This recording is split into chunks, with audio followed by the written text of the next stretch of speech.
Hello there, interwebs. I think I'm looking pretty snazzy today in my new Star Trek Pícard uniform. Look at this.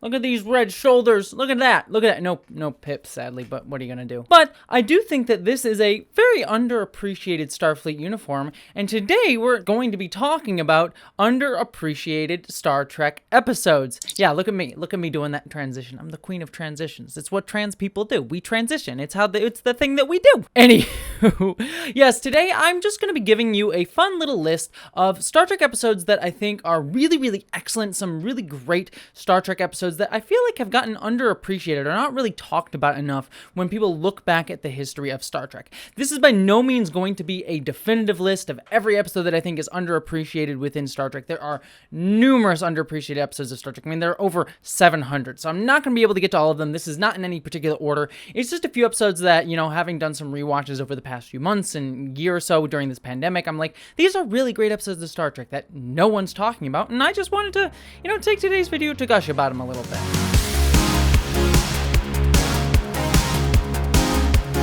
Alright, the first episode that I want to talk about today is the Star Trek Voyager Season 2 episode, The Thaw. This is an episode that a lot of people often dismiss or forget about. Number one, it takes place during Star Trek Voyager's second season, which many people consider to be probably the worst season of the show. There's a lot of dreck in Star Trek Voyager Season 2.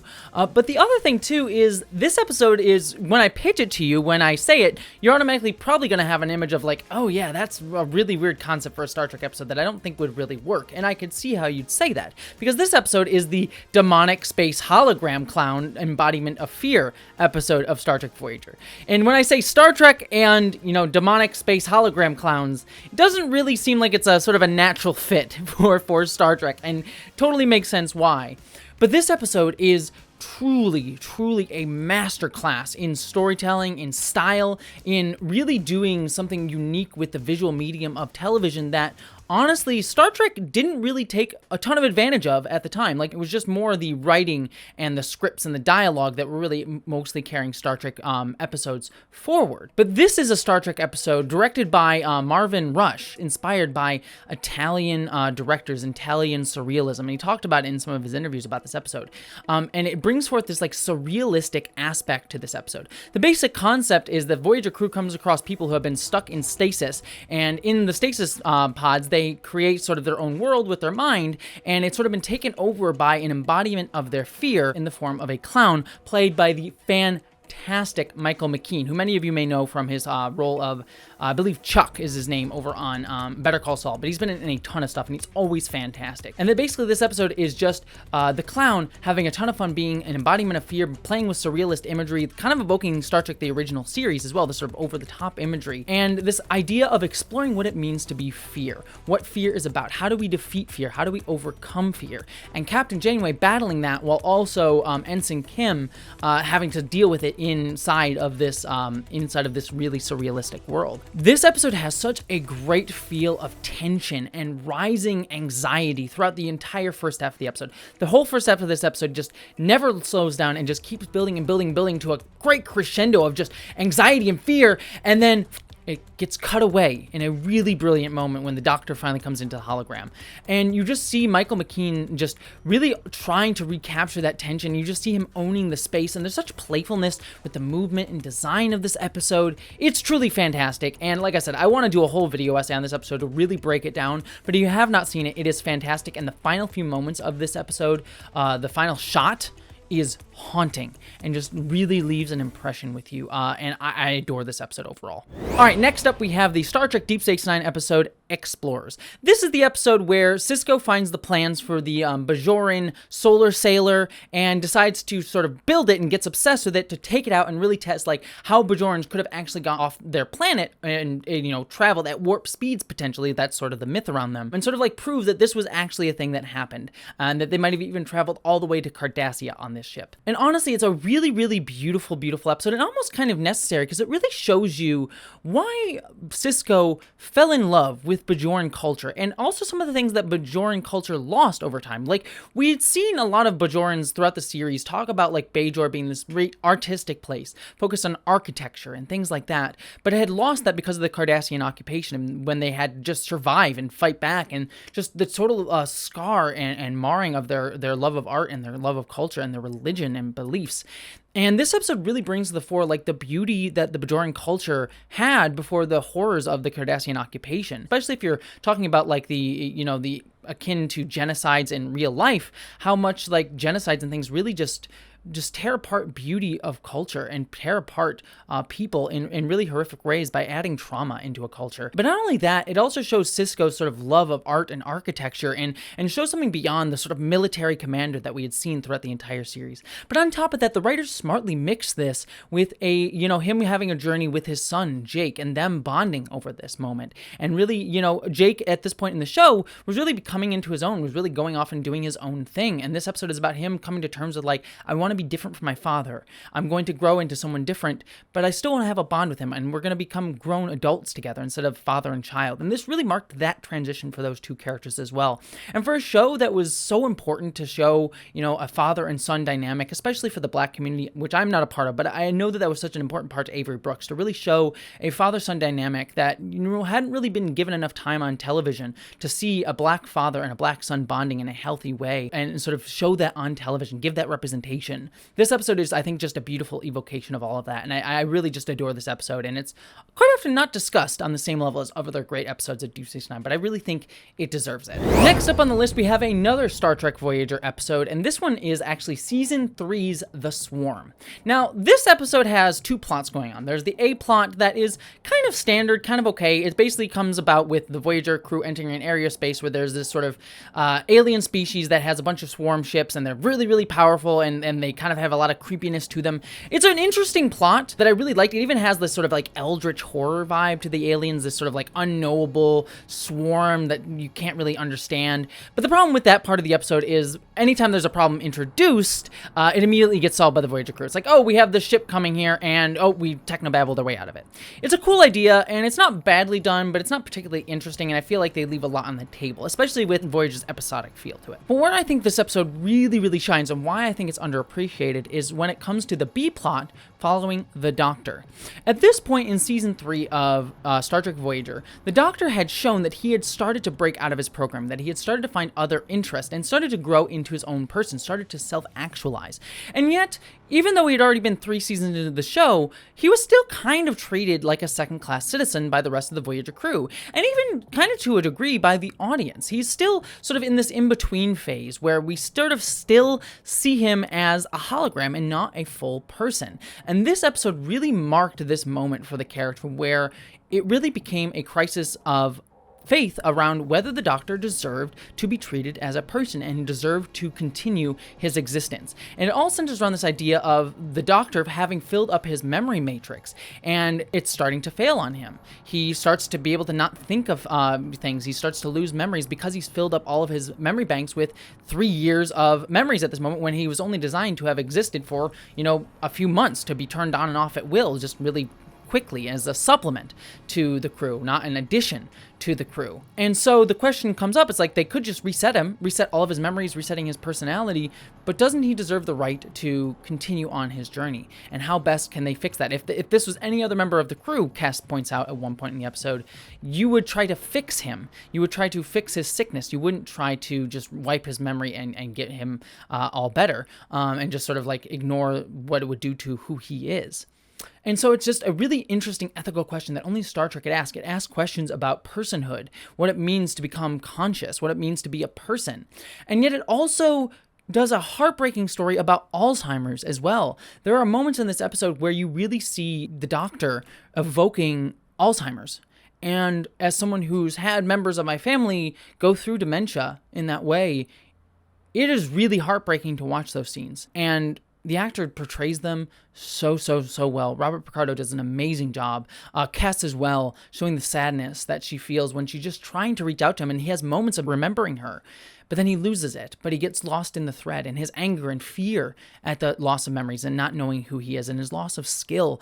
It's honestly really heartbreaking. There's some other ideas that this episode touches upon as well, because the solution in this episode, spoiler alert, is that they take the matrix of the EMH diagnostic program, which has a similar matrix to the Doctor himself, and grafting it onto the Doctor, which raises an interesting question. That hologram has the same matrix as the Doctor, the one that they used to put onto the Doctor himself.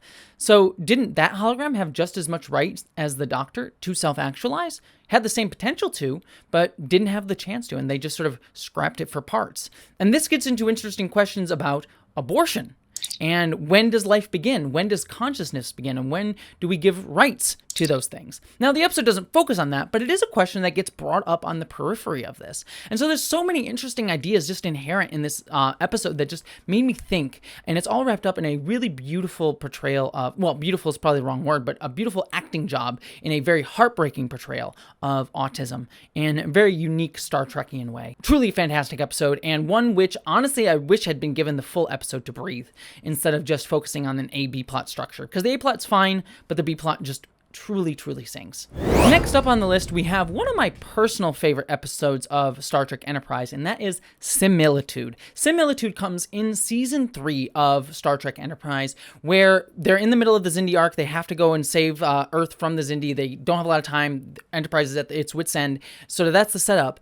But then Trip gets into an accident and gets hurt and killed. And so Phlox decides to essentially clone Trip in order to harvest this clone's organs. The problem is this clone has to age up and has a 7 or 8 day lifespan based on whatever nonsense Phlox reasoning Star Trek stuff science that we have going on here. So we have a species that has an 8 day lifespan, has its own life, its own memories, its own thoughts, and yet is a clone of Trip, and they need to kill this clone in order to give Trip the chance at life. And so it starts to create this question for Archer is, do I have the right to kill this clone who has every right to live and breathe? Or do I have to kill him in order to bring Trip back, because we need Trip to be able to do this mission, to be able to continue to save Earth and humanity and stop the Xindi War? It's a fascinating question, and it honestly has a lot of echoes of the episode Tuvix over on Star Trek Voyager. A lot of the same sort of ethical questions come up here, but I think in many ways, this episode asks it in a very slightly different way, and asks a slightly different version of the same question that Janeway was asking with Tuvix. Because with Tuvix, yes, Voyager was in this pressing situation of like, Janeway needs her crew members, she needs Neelix and Tuvok in order to survive in the Delta Quadrant, and they don't have any, they can't refresh their crew at the nearest starbase and sort of talk to the Admiralty, so they were in a dire situation. But Tuvix also proved that he was an ample member of the crew. It kind of more comes down to just the standard ethical question, whether or not, Neelix and Tuvok have a right to live versus Tuvix, and whether Janeway has the right to enact that choice for anybody, or just has to accept the situation that they're now in. That is a good ethical question. But here, in Enterprise, there's this question of practicality here, because it's not really a question of who is more useful to the mission. Trip is clearly more useful to the mission. The Enterprise needs their chief engineer in order to complete the Xindi War mission, whereas the clone doesn't have a quote-unquote purpose for this mission. It will live and die in 8 days, and that's it. That's its whole life. So the question becomes, does it have a right to live out those 8 days? Or is the need to go through with this mission to save essentially all of humanity and possibly the future of the Federation, given that we know the temporal war stuff going on here, is that more important? What is more important in this sense? And again, it's one of those questions that, honestly, ethically, there isn't a 100% right or wrong answer. I'm sure many of us have different answers and different choices. And so I like this spin on the Tuvix question, as it were. It's asking a slightly different version of it, of, do we have a right to kill one person to save many? To save all of humanity, to save the future? Or is it wrong of us to enact that choice for anybody? And I don't think there is a right or wrong question here, and some people have every right to be angry at Archer for making the choice that he does in the episode, and I don't want to spoil in case you haven't seen the episode. But it's an interesting twist on that Tuvix idea that I really like. And the final episode that I'm going to talk about for this list, again, this is not comprehensive. There are many more that I thought of that I almost put on this list, but I'm going to put an interesting choice on here, and that's going to be the episode Stardust City Rag from Star Trek Picard. Now, a lot of people, when we talk about Star Trek Picard, we can talk about the disappointments, the successes of it. Most people people point to Nepenthe as being the best episode of the series, the one where Riker and Troy appear back in the show. And it's a great episode, even though I dislike it for other reasons as it comes to Hugh and the treatment of Hugh in that episode as well. But understandably, a lot of people point to that episode as being the pinnacle of Star Trek Picard Season 1.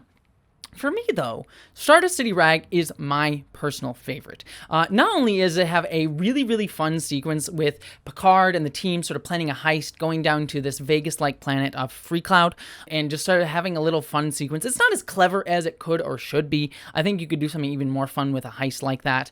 But it is very cleverly edited, very well acted. I love Raffi sort of planning everything and getting everything set up and everything interplay with everyone and sort of the jumping back and forth to what's actually going on in the mission. All of that is honestly quite a lot of fun. Again, not as clever as it could be, but I really, really enjoy it. But the thing that I like most about this, and a lot of people will hate this, the murder of Icheb at the top of the episode and the sort of fridging of that character for 7 of 9's arc, I totally get that. I was never a huge fan of Icheb, also not a big fan of the Icheb actor for different reasons that we can get into in a wholly different video. And I understand that it was sort of cruel with his character, but I really liked where 7 of 9 goes in this episode. I like where they set her up and how it dovetails with Picard's arc at this point in the series. 7 of 9 here has, you can see that she has clearly come forward in her journey to be more human. Jerry Ryan portrays such a wonderfully more human 7 who has had many years to sort of grow into becoming more human, less the stiff 7 of 9 that we knew back in Voyager. And yet, she also feels like because she has her loss of connection with Icheb and her need for revenge, you get this sense that she is lost a sense of her humanity as well. And so there's this wonderful sequence of her sort of dealing with that trauma and dealing with this sort of I'm more human yet less human and feel more human yet less human after my trauma with the Borg. And it comes out in this wonderful scene with her and Picard where 7 asks Picard, do you feel that you have ever regained your humanity that you had before the Borg assimilated you? And Picard says, no, I don't think so, but we keep trying. That's sort of the point. And it's an interesting lesson for 7 to sort of pick up here, and one that I wish her arc had continued on with better later on in the season, but that's a whole different question. The whole Borg stuff with 7 in Season 1 Picard frustrates me, not because it was a bad idea, but because they didn't follow through on it, because there's such a clearly wonderful arc for 7. But within this episode, I really liked it, and I found this episode to be a lot of fun, very funny. Picard's stupid French accent is over the top and lovely. Your work is done. I just have a lot of fun with this episode, and yet I love what it sets up for 7 of 9, even if the rest of the season sadly doesn't pay it through. I like this episode very much for that. And that's my list of some underappreciated episodes of Star Trek as a franchise. I'd love to hear some of your thoughts, though. Do you agree with my list? Do you disagree with my list? Are there other episodes that you think are underappreciated? Do you think some of the episodes that I said are actually overappreciated? I'd love to hear all that down in the comments below. Don't forget I have a Patreon page. Don't forget to subscribe and hit the bell. But beyond all of that, I hope that you, as always, live long and stay sexy.